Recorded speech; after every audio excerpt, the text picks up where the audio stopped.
from aspiring artist to dictator. Adolf Hitler, the future architect of evil and one of history's darkest figures, initially had very different artistic plans for his life. Born in 1889 in Austria, he dreamed of a career as a painter. Unfortunately for him, and for the rest of the world, the Vienna Academy of Fine Arts rejected his applications twice. It appears that critics were not impressed with his landscapes. One can only speculate how differently history might have unfolded if he had a talent for mixing colors. Vienna and the formation of ideology.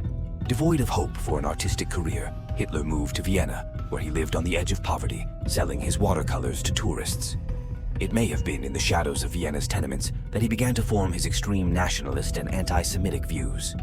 Reading nationalist pamphlets and blaming Jews for his failures, he slowly started to shape his future plans. As it turns out, misfortunes do indeed come in pairs. Lack of painting talent and poor literature choices can lead to a global catastrophe. World War I. Catalyst of hatred. When World War I broke out, young Adolf enthusiastically joined the German army. He served as a messenger and fought on the Western Front, where he was awarded for bravery. However, Germany's defeat and the harsh conditions of the Treaty of Versailles in 1919 deeply wounded him. The treaty, which imposed heavy war reparations on Germany, was for him further evidence of betrayal and conspiracy against Germany. Hitler, of course, blamed Jews, communists, and internal traitors for the downfall of his homeland. After all, it's always easier to point fingers than to admit failure. Entry into politics. After the war, Hitler remained in the army, where he was recruited to work as an intelligence agent. His task was to monitor the activities of political groups in Munich. It was then, in 1919, that he encountered the German Workers' Party, DAP. He quickly noticed that this party shared his views on nationalism and anti-Semitism. Hitler joined the DAP, which soon transformed into the National Socialist German Workers' Party, NSDAP, also known as the Nazi Party. After all, if you can't paint landscapes, you can always try to conquer the world. Ein Kampf, the cult of personality. In 1923, Hitler attempted to seize power in Germany through the so-called Beer Hall Putsch. Trying to emulate Mussolini and his march on Rome, Hitler organized an unsuccessful coup. After the putsch, he was arrested and sentenced to 5 years in prison, but he served only 9 months. During his imprisonment, he wrote Mein Kampf, My Struggle, a manifesto that became the ideological foundation of the Nazi movement. This book, full of hatred, anti-Semitism, and conspiracy theories, attracted many followers. Well, when life gives you lemons, write a venomous manifesto. The road to power. In the 1920s and early 1930s, Germany experienced enormous economic, social, and political problems. The Great Depression of 1929 to 1933 led to mass unemployment and poverty, creating fertile ground for populist and radical ideas. Hitler exploited this situation, promising Germans economic recovery, the restoration of national pride, and the solution to social problems. After all, who wouldn't want to believe a charismatic loudmouth promising the moon? His charisma and ability to manipulate the masses were crucial in gaining support. The NSDAP began to achieve success in parliamentary elections, becoming the largest party in the Reichstag in 1932. In January 1933, after a series of political maneuvers and pressures, President Paul von Hindenburg appointed Hitler Chancellor of Germany. This was the moment that opened the door to his dictatorial rule. Yes, it took just a few political tricks to become a dictator. Who would have thought it was that easy? Consolidation of power. After being appointed Chancellor, Hitler quickly set about consolidating power. In February 1933, a mysterious fire in the Reichstag, the German parliament, became the pretext for introducing emergency decrees that suspended civil rights and allowed for the arrest of political opponents. In March of the same year, Hitler introduced the Enabling Act, which granted him extraordinary powers, effectively making him a dictator. In the following years, Hitler eliminated all democratic institutions and carried out brutal purges, eliminating both real and imagined enemies. One key moment was the Night of the Long Knives in 1934, when the SS murdered hundreds of SA, Sturmabteilung, members.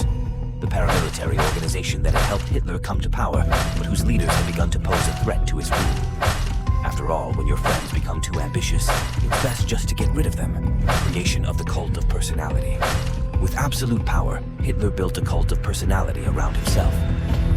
Propaganda, directed by Joseph Goebbels, portrayed him as the savior of the German nation.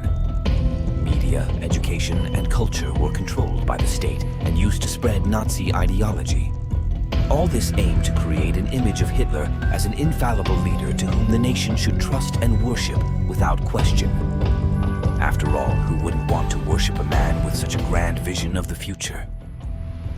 Trivia. Failed assassinations. Throughout his political career, Hitler survived several assassination attempts. One of the most famous was the July 20th, 1944 plot carried out by a group of German officers led by Klaus von Stauffenberg. Despite placing a bomb in Hitler's headquarters, the Führer survived the attack, reinforcing his belief in his own invincibility. After all, even a bomb can't kill you. You must be immortal, right? Fascination with the occult.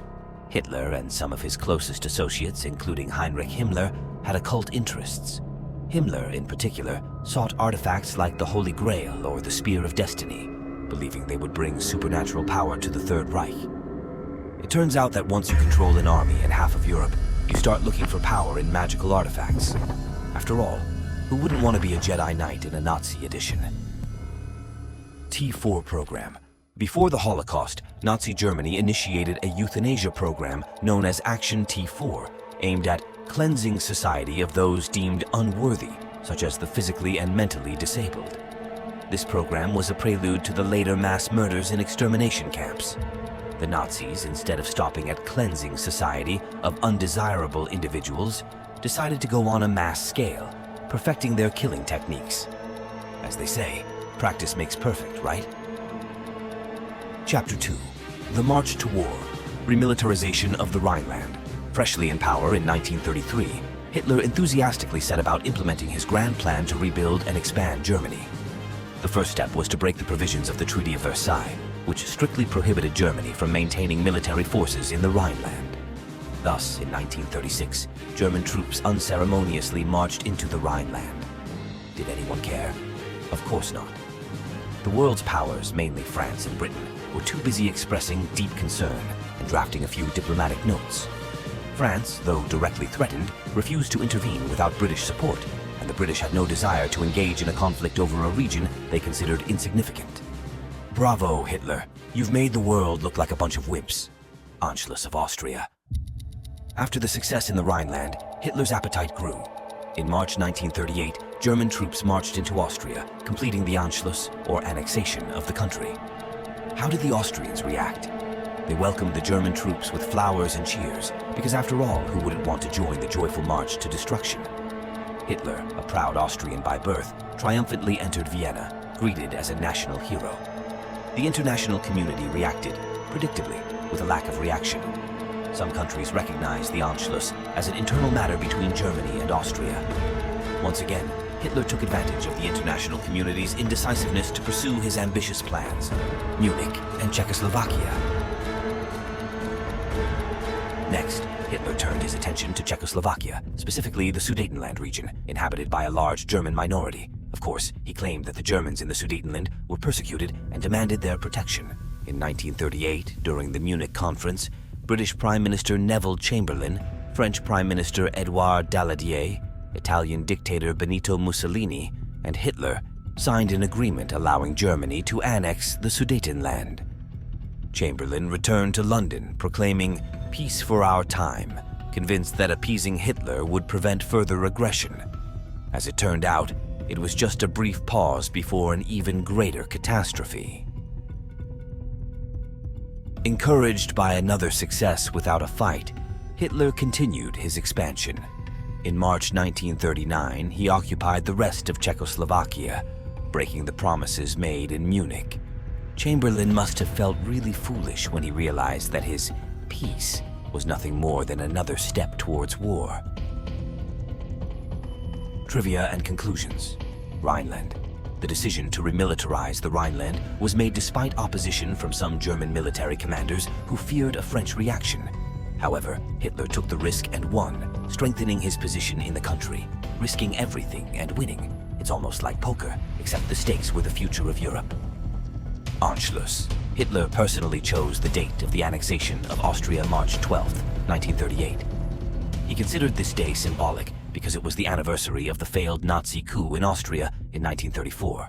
Who would have thought that a date of failure could become a date of triumph? Munich. During the Munich conference, Hitler pretended to be outraged by the lack of decisiveness from Western leaders. In reality, he knew that their appeasement would open the door to further expansion. British Prime Minister Neville Chamberlain believed he had avoided war, but in reality, he gave Hitler more time to rearm. Sometimes it's better to learn from the mistakes of others, but no, the world had to learn from its own. Czechoslovakia. After occupying the Sudetenland, Hitler discovered that the Czechoslovak defense line, based on the French Maginot Line, was impregnable from within. Therefore, it was easier for him to occupy the entire state before it could be effectively defended. The strategy of first occupy, then think proved effective, at least for Hitler. Conclusions. Hitler skillfully exploited the weaknesses and indecisiveness of his opponents, using a policy of accomplished facts. His successes were largely the result of the lack of a unified and decisive response from the international community. The policy of appeasement, intended to avoid war, paradoxically contributed to its outbreak. These events show how dangerous concessions to aggressors can be, and how important it is to take decisive action at an early stage of conflict. After all, if you allow a predator one bite, it will soon come back for more.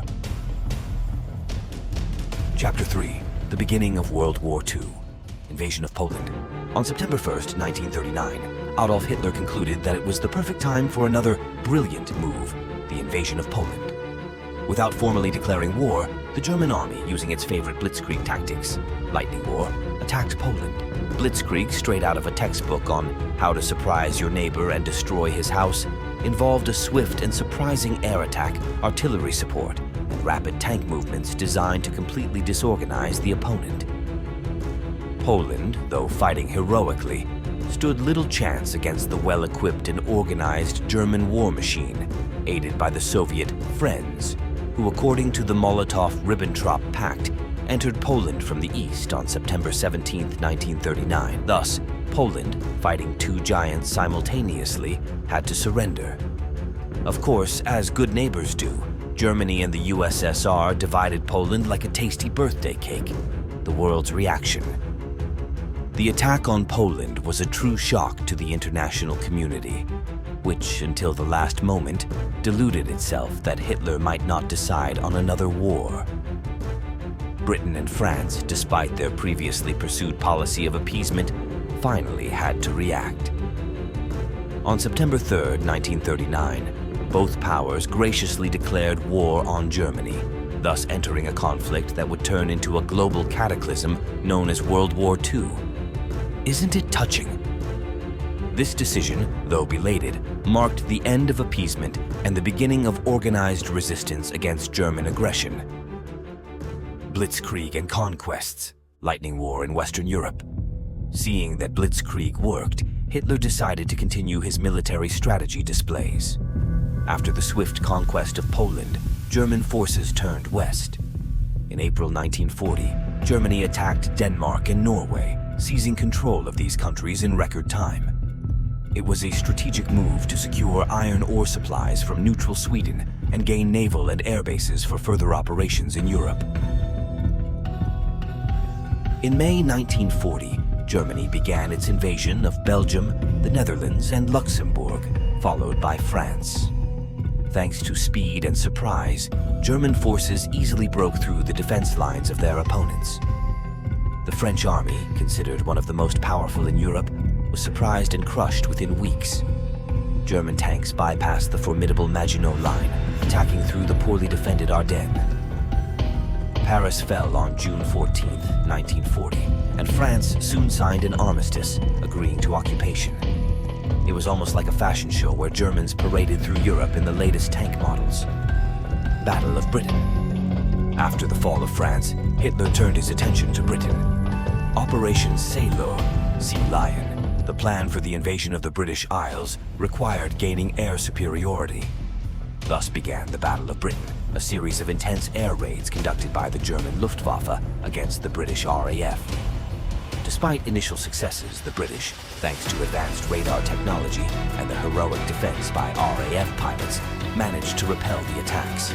Hitler had to abandon his invasion plans, marking the first major defeat for the Third Reich. It seems the British had no desire for German guests in their homes. Operation Barbarossa, invasion of the Soviet Union.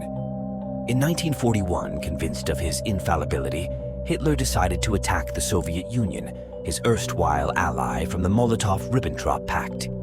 Operation Barbarossa, named after the medieval German Emperor Frederick Barbarossa, was the largest military operation in history, involving over 3 million soldiers. On June 22, 1941, without declaring war, German forces crossed the Soviet border.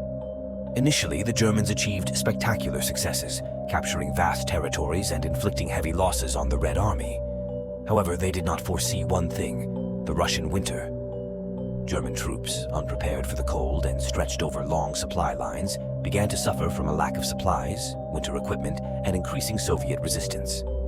The Battle of Moscow, which was supposed to be a triumphant march, turned into a disaster. Winter conditions and the Soviet counteroffensive forced the Germans to retreat. It seems Hitler had no experience in extreme winter sports. The Holocaust and extermination camps, planning genocide. While Hitler's troops conducted military campaigns, another much darker plan was being implemented in the background, the final solution to the Jewish question. The Holocaust, the systematic extermination of 6 million Jews and millions of others deemed undesirable by the Nazi regime, began with the Nuremberg Laws, which stripped Jews of citizenship and rights. Extermination camps like Auschwitz-Birkenau, Treblinka, Sobibor, Majdanek, Belzec, and Chelmno were specifically designed for mass murder. Concentration camps like Dachau and Bergen-Belsen aimed to exterminate through labor, starvation, and disease. Transports to the camps were conducted in horrendous conditions, and upon arrival, prisoners were selected. Most went directly to the gas chambers, while the rest were used as slave labor. Implementation of extermination. The extermination process was inhumanely organized and carried out with bureaucratic precision. Heinrich Himmler, head of the SS, and Adolf Eichmann, the main logistician of the Holocaust, oversaw the execution of this plan. Conditions in the camps were inhuman hunger, torture, medical experiments, and death were omnipresent. During the war, various resistance movements, such as the Polish Home Army, provided information to the Allies about what was happening in the camps. However, the world's reactions were often delayed and insufficient. Nevertheless, knowledge of the Holocaust had immense significance for later wartime actions and post-war war crime trials. Summary. The beginning of World War II was the result of Hitler's aggressive policies and his ability to exploit the weaknesses and indecisiveness of his opponents. Blitzkrieg, the invasion of the Soviet Union, and the Holocaust were key elements of his strategy aimed at creating a new order in Europe. The tragic consequences of these actions were felt worldwide, and their legacy serves as a warning against the disastrous effects of extremism and hatred. Chapter 4. Gestapo and SS. The Machinery of Terror. Tools of Terror. Introduction. Adolf Hitler, in his quest to maintain order in his new, splendid world, needed effective tools of control and repression. To this end, he created the Gestapo and SS, organizations that became symbols of German terror. After all, who needs freedom when you can have fear and repression? Gestapo, Geheime Staatspolizei. The Gestapo, or Secret State Police, was established in 1933 by Hermann Göring. Its main goal was to detect and eliminate any opposition to the Nazi regime. Under the leadership of Heinrich Müller, known as Gestapo Müller, the Gestapo operated without any legal restrictions, allowing for torture, arrests, and executions without trial. After all, why bother with the law when you have absolute power? Methods of operation. The Gestapo employed a wide range of methods to keep society in a constant state of fear. Informants, wiretaps, surveillance, and brutal interrogations were used. Even the slightest suspicion could lead to arrest and interrogation, with Gestapo agents not hesitating to use torture to extract confessions. Interrogations often ended in executions or deportations to concentration camps. Well, who wouldn't want to live in a world where snitching on your neighbor is more rewarding than being a decent person? Organizational structure. The Gestapo was a hierarchical organization with central command in Berlin and local branches throughout Germany and occupied territories. Each branch had its informants and agents responsible for gathering information on anti-Nazi activities.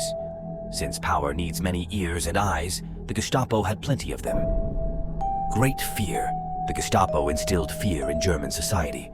Informing became common as even neighbors feared being suspected of collaborating with the opposition if they didn't report the slightest suspicions. Thus, the Gestapo effectively paralyzed any internal resistance. After all, it's better to inform than to risk your own skin. SS, Schutzstaffel.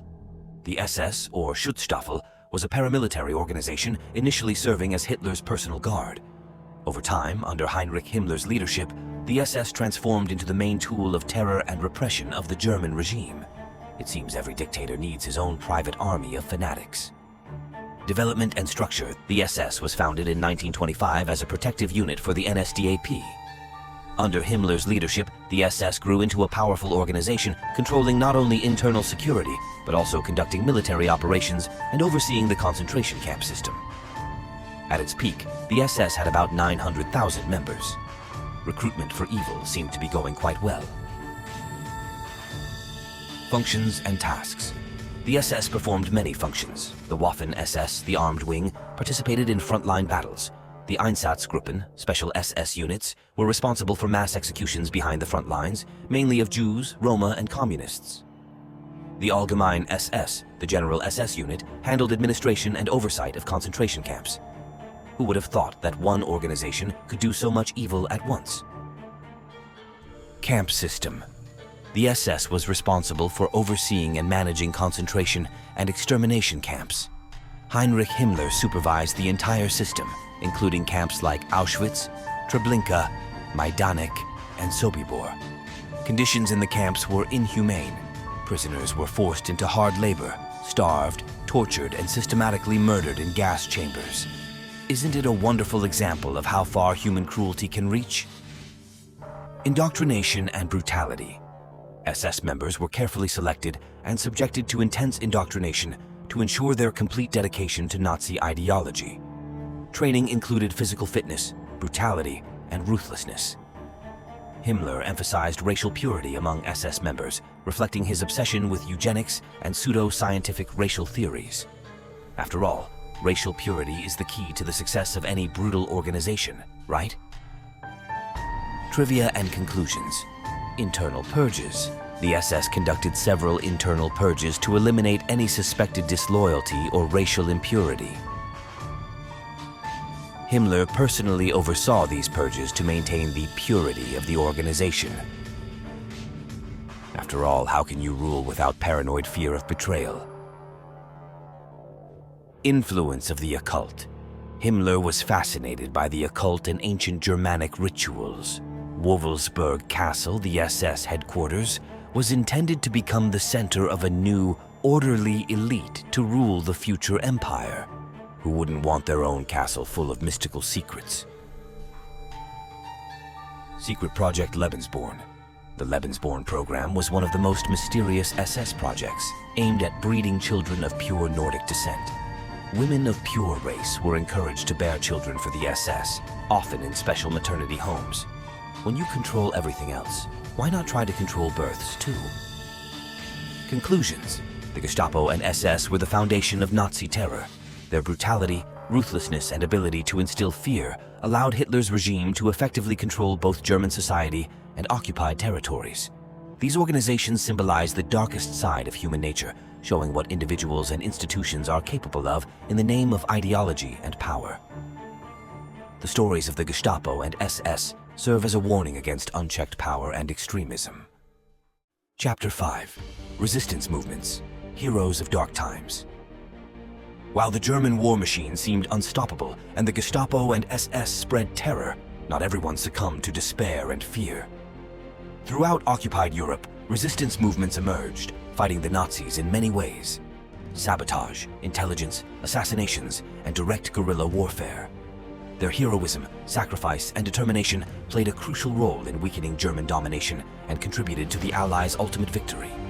Here are some of the most important resistance movements and the heroes who led them. The Home Army, aka Poland. The Home Army was the largest and most organized resistance movement in occupied Europe. It was established by the order of the Supreme Commander, General Władysław Sikorski, to fight the occupier and prepare for a nationwide uprising at the moment of Germany's collapse. The AK conducted sabotage, intelligence, and combat operations. Polish heroes of World War II. Witold Pilecki. Witold Pilecki was one of the most courageous members of the Polish resistance. He voluntarily allowed himself to be imprisoned in Auschwitz to gather information about the conditions in the camp and organize resistance among the prisoners. For 2.5 years, he sent reports to the outside world and then organized an escape. His reports were among the first to reveal the horrifying truth about the Holocaust. John Karski. John Karski was a courier for the Home Army and one of the first to deliver detailed reports about the Holocaust to the Allies. He infiltrated the Warsaw Ghetto and the transit camp in Izbica, then presented his reports to Western leaders, including President Franklin D. Roosevelt. His efforts aimed to force the Allies to take action against the Nazi extermination machine. Irina Sendler. Irina Sendler, a member of Żegota, a Polish organization helping Jews, saved about 2,500 Jewish children by smuggling them out of the Warsaw Ghetto and placing them with Polish families and convents.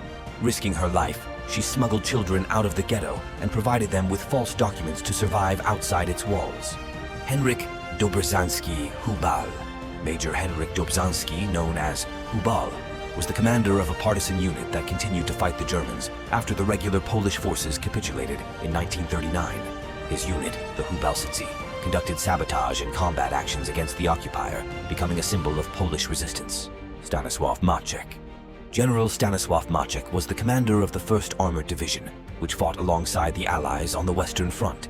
His division played a key role in the Battle of Falaise, where it closed the encirclement of German forces, contributing to their defeat. Maciek was respected for his tactical skills and care for his soldiers. Władysław Anders. General Władysław Anders was the commander of the 2nd Polish Corps, which distinguished itself in the Battle of Monte Cassino in Italy.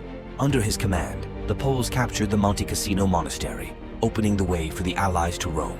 Anders was also an important political figure, representing Polish interests on the international stage.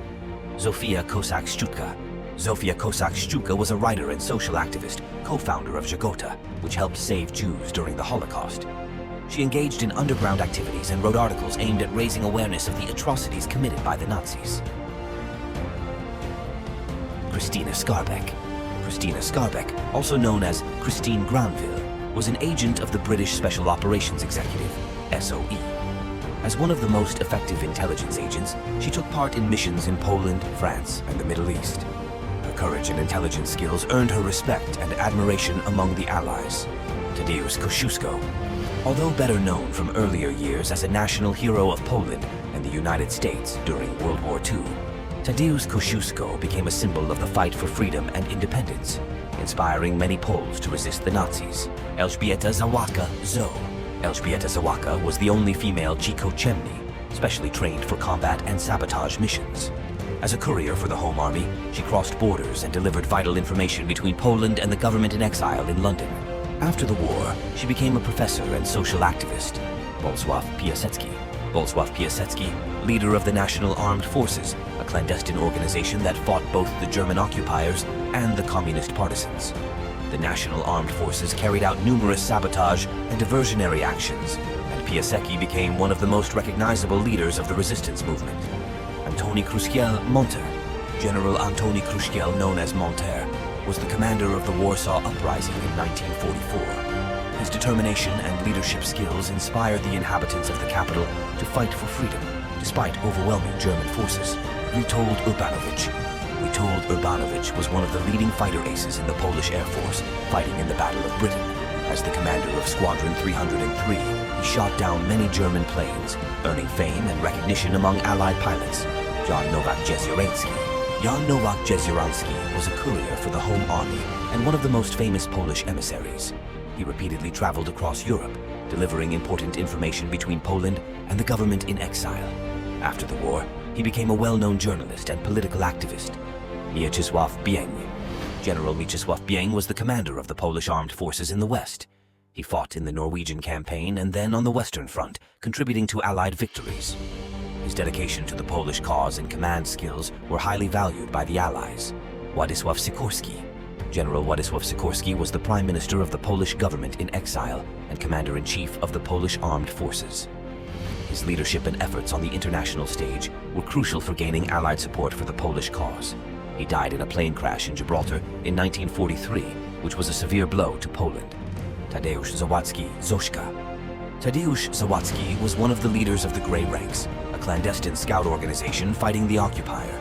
He took part in many diversionary and combat actions, and his courage and dedication became a symbol of youthful resistance. Zygmunt Szczęsny Łupaszko. Major Zygmunt Chenzilaj, known as Łupaszko, was the commander of the 5th Vilnius Brigade of the Home Army. After the war, he continued to fight against the communist regime, becoming one of the most famous cursed soldiers. Franciszek Kleberg. General Franciszek Kleberg commanded the independent operational group Policy during the 1939 campaign. His troops were among the last to resist the German and Soviet invaders, surrendering only on October 5, 1939, after the Battle of Koch. His leadership skills and bravery in battle made him one of the heroes of the September campaign. Józef Kuráš, Ogień. Józef Kuráš, known as Ogień, was the commander of partisan units in Podhale, fighting both the Germans and the communist regime after the war. His units became a symbol of the relentless fight for Polish independence. Alexander Kamiński. Alexander Kamiński was a writer, educator, and scout activist, author of Stones for the Rampart, describing the heroic actions of the youth from the Grey Ranks. As an underground activist, he organized help for Jews and clandestine activities. Michael Rolozimierski. General Michael Rolozimierski was one of the commanders of the Home Army, and later the Polish People's Army. Despite controversies related to his cooperation with the communists, his contribution to the fight against the German occupier is invaluable. Henryk Sławik. Henryk Sławik was a Polish diplomat who, during the war, worked in Hungary, helping Polish refugees and Jews. Thanks to his efforts, thousands of people were saved from deportation and death. Emil Fieldorf Neil.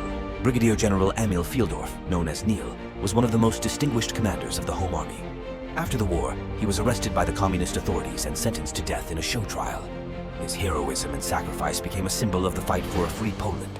Wanda Wasilewska. Wanda Wasilewska was a writer, political activist, and publicist engaged in organizing aid for Polish refugees in the Soviet Union. Despite her later cooperation with the communists, her humanitarian efforts during the war were significant. Felix Konarski Ref Ren. Felix Konarski, pseudonym Ref Ren, was a poet and songwriter who, during the war, wrote the famous Red Poppies on Monte Cassino. His work inspired and uplifted soldiers fighting on the fronts of World War II. Zofia Naukowska.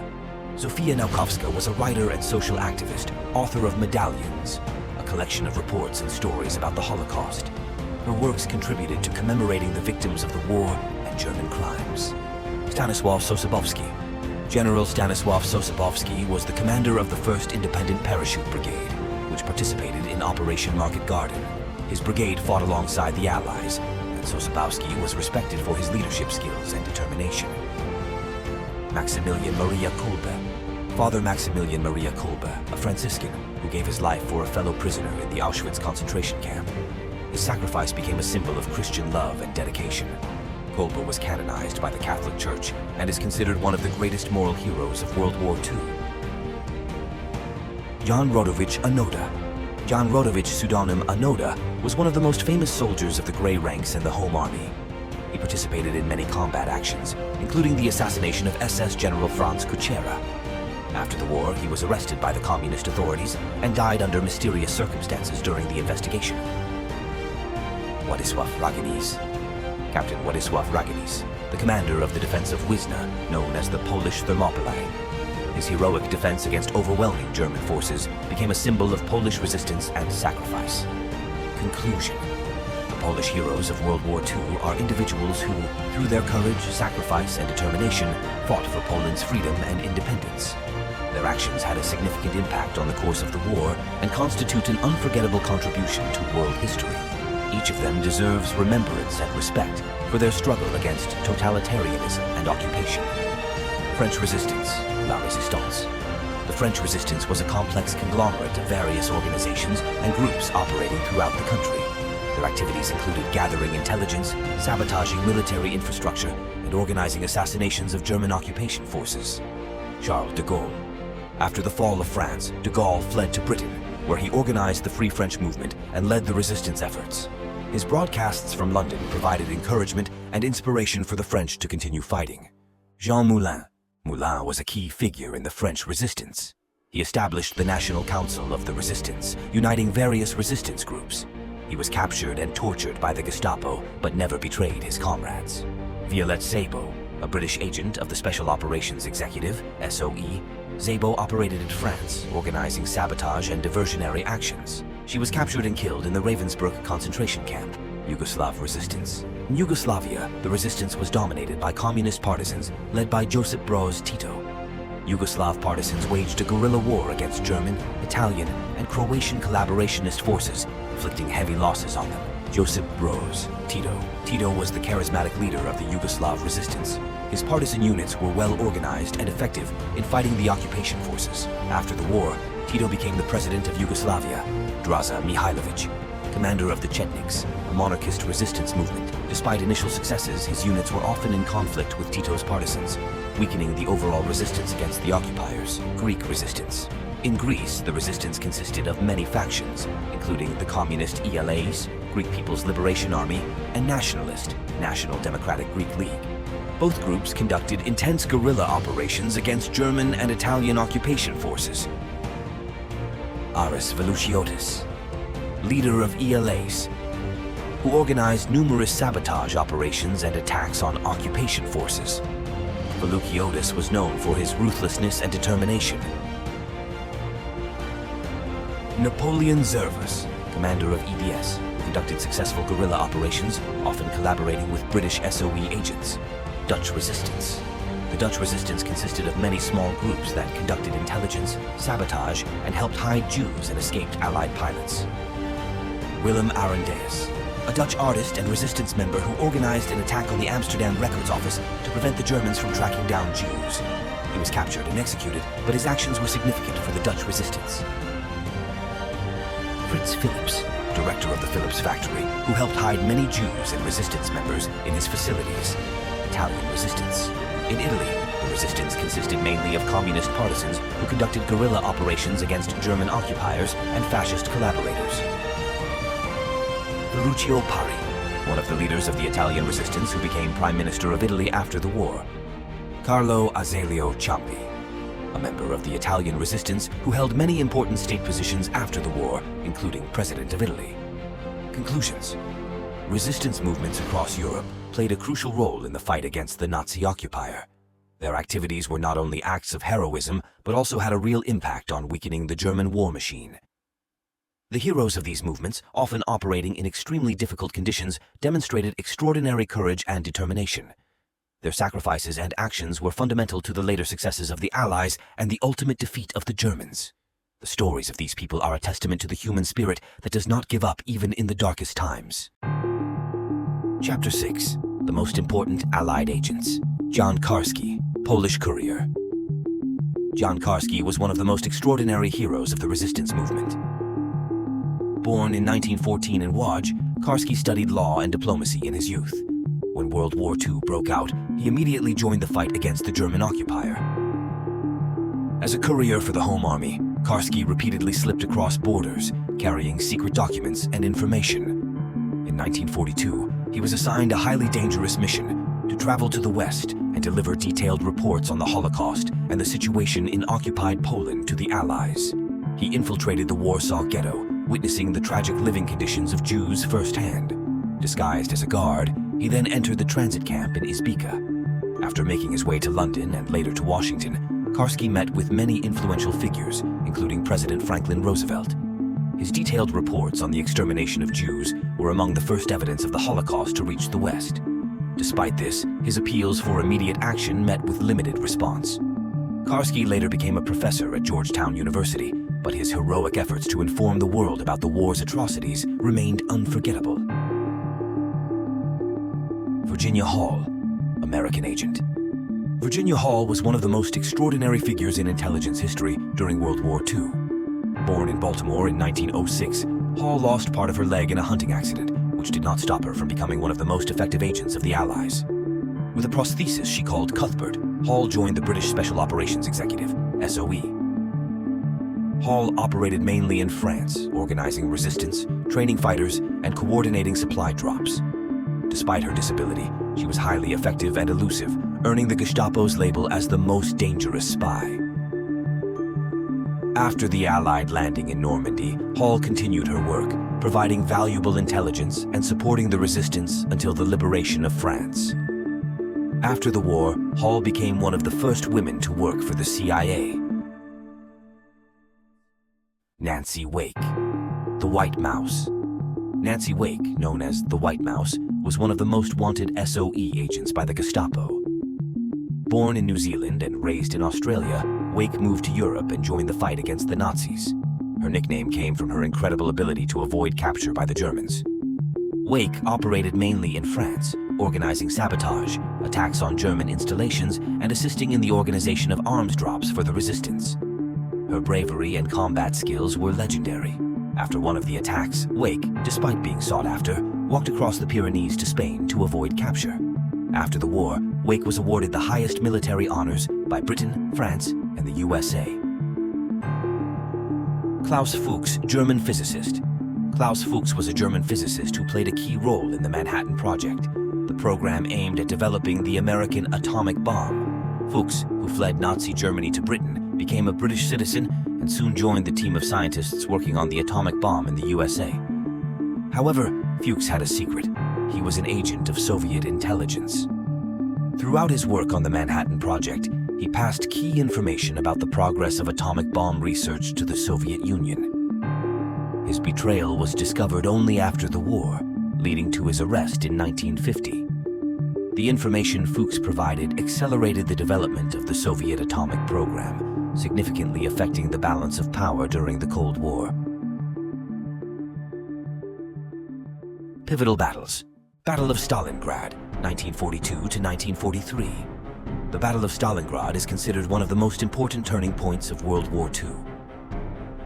In 1942, Hitler decided to capture Stalingrad, a key city in southern Russia, both for its strategic location on the Volga River and its symbolic significance tied to Stalin's name. Initially, the Germans were successful, capturing most of the city. However, fierce Soviet defense, brutal street fighting, and the onset of winter changed the situation. The Soviet Red Army launched Operation Uranus, encircling and cutting off the supply lines of the German Sixth Army, commanded by Field Marshal Friedrich Paulus. Despite months of siege, the Germans could not break the encirclement and were forced to surrender in February 1943. The Battle of Stalingrad ended in a catastrophic defeat for Germany, with losses numbering in the hundreds of thousands. It was a turning point on the Eastern Front, after which the initiative shifted to the Soviet Union, which began the long and bloody march to Berlin. Battle of Midway, 1942. The Battle of Midway was a decisive encounter in the Pacific, which turned the tide of the war in favor of the United States. After the attack on Pearl Harbor, Japan had the initiative in the Pacific, but Midway was set to change that. Admiral Isoroku Yamamoto, the commander of the Japanese fleet, planned to surprise and destroy the American aircraft carriers, but the Americans, having cracked the Japanese code, were aware of his plans. In June 1942, during a 4-day battle, the American fleet, led by Admiral Chester Nimitz, dealt a crushing blow to the Japanese. 4 Japanese aircraft carriers were sunk, and Japan lost its maritime supremacy. The Battle of Midway was a turning point, ending Japanese expansion and giving the United States the initiative it never relinquished for the rest of the war. Battle of Poland, from September 1st to October 6, 1939. The German invasion of Poland marked the beginning of World War II. The German army employed the Blitzkrieg strategy, or lightning war, allowing them to swiftly conquer the country. Poland resisted for over a month, but was forced to capitulate when the Soviet Union attacked from the east under the Ribbentrop-Molotov Pact, dividing Poland between itself and Germany. Battle of Britain, from July 10th to October 31st, 1940. This was the first campaign in history conducted entirely by air. The German Luftwaffe attempted to gain air superiority over the British RAF to enable an invasion of Great Britain. Despite intense bombings, the RAF defended the skies over England, forcing Hitler to cancel Operation Silo, the planned naval invasion of Great Britain. Battle of Moscow, from October 2nd, 1941 to January 7th, 1942. The Germans began Operation Barbarossa, attacking the Soviet Union. Moscow was the main target of this offensive. Despite initial German successes, the Red Army launched a counterattack, and the harsh Russian winter halted German advances, resulting in a strategic defeat for the Wehrmacht. Battle of El Alamein, from October 23rd to November 11th, 1942. A key battle in the North African campaign, British forces under General Montgomery defeated the Afrika Korps led by General Rommel. This victory initiated the withdrawal of Axis forces from North Africa, eventually leading to their total capitulation on this front. Normandy landings, D-Day. June 6, 1944. The largest amphibious operation in history, known as Operation Overlord. The Allies landed on the beaches of Normandy in France, opening a second front in Europe. This operation allowed for the beginning of the liberation of Western Europe from German occupation, a crucial moment in the pursuit of victory over Germany. Battle of Kursk. From July 5th to August 23, 1943. The largest tank battle in history, which ended in a Soviet victory.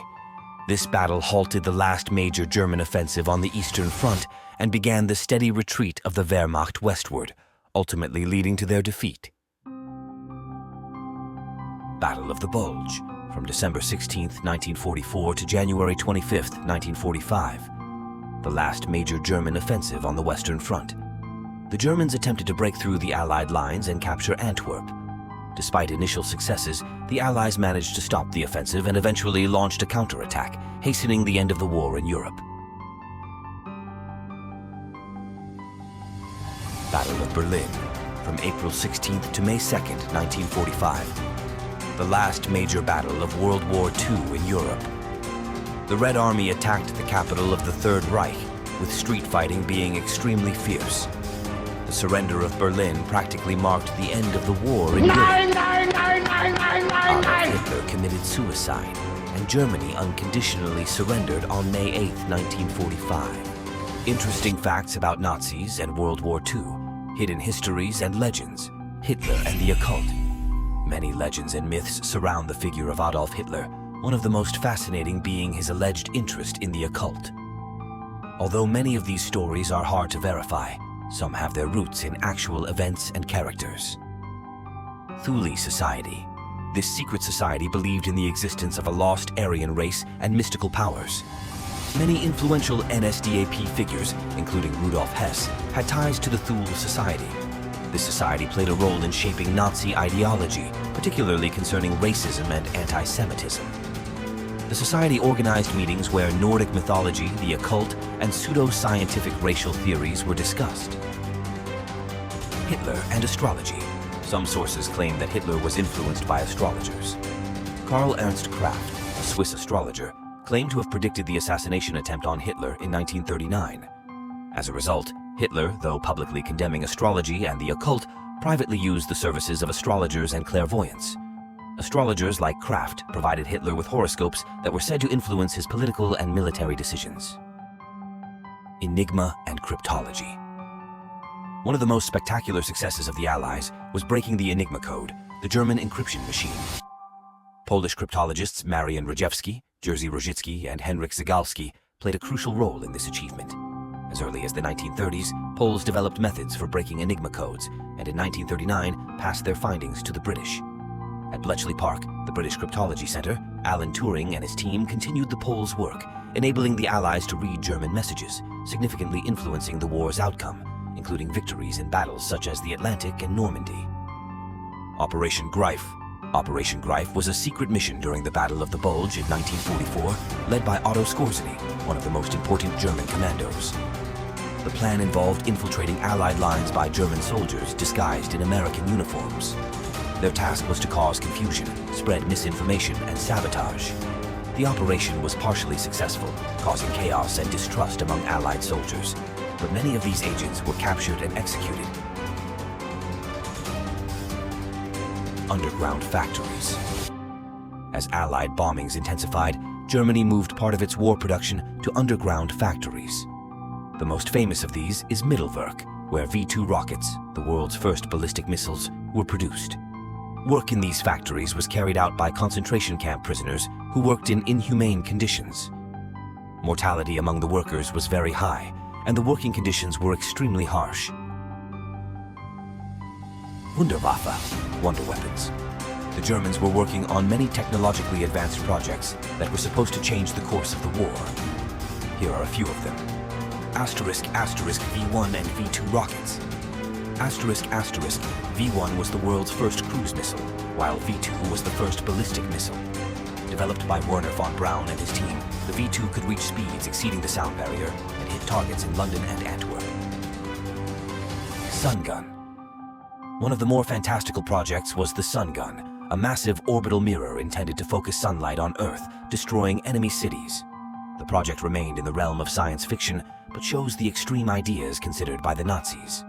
Horton Ho 229, a prototype jet-powered fighter with a flying wing design, which was a precursor to modern stealth aircraft. The Horton Ho 229 was aerodynamically innovative, but its development was not completed before the end of the war. Kamikaze and human torpedoes. Japanese kamikaze pilots became known for their suicide attacks on Allied ships, aiming to inflict maximum damage at minimal cost.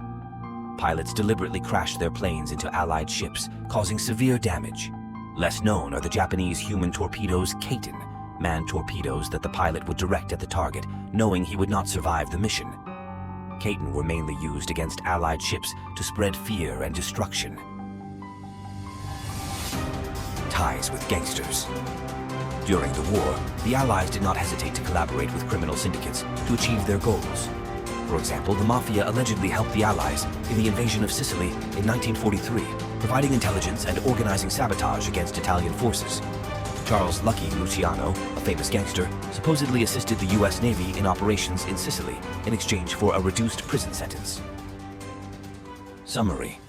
Adolf Hitler, a failed painter who managed to plunge the world into one of the bloodiest wars in history, ended his journey in a bunker in Berlin.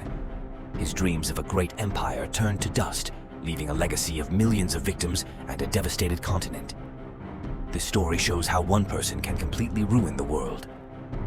But amid this chaos and destruction, the world also witnessed countless acts of courage and heroism, reminding us that even in the darkest times, humanity can show its best sides. The end of World War II by the United States occurred in 1945. Surrender of Japan. In the Pacific, the war lasted longer. The United States conducted an intensive island-hopping campaign aimed at gaining strategic positions en route to Japan. The decisive moment came with the decision to use atomic weapons. On August 6, 1945, an atomic bomb was dropped on Hiroshima, and 3 days later, on August 9th, on Nagasaki. The destruction of both cities and the threat of further attacks forced Japan to surrender. On August 15, 1945, Emperor Hirohito announced Japan's surrender, which was formally signed on September 2nd of that year aboard the American battleship USS Missouri, effectively ending World War II.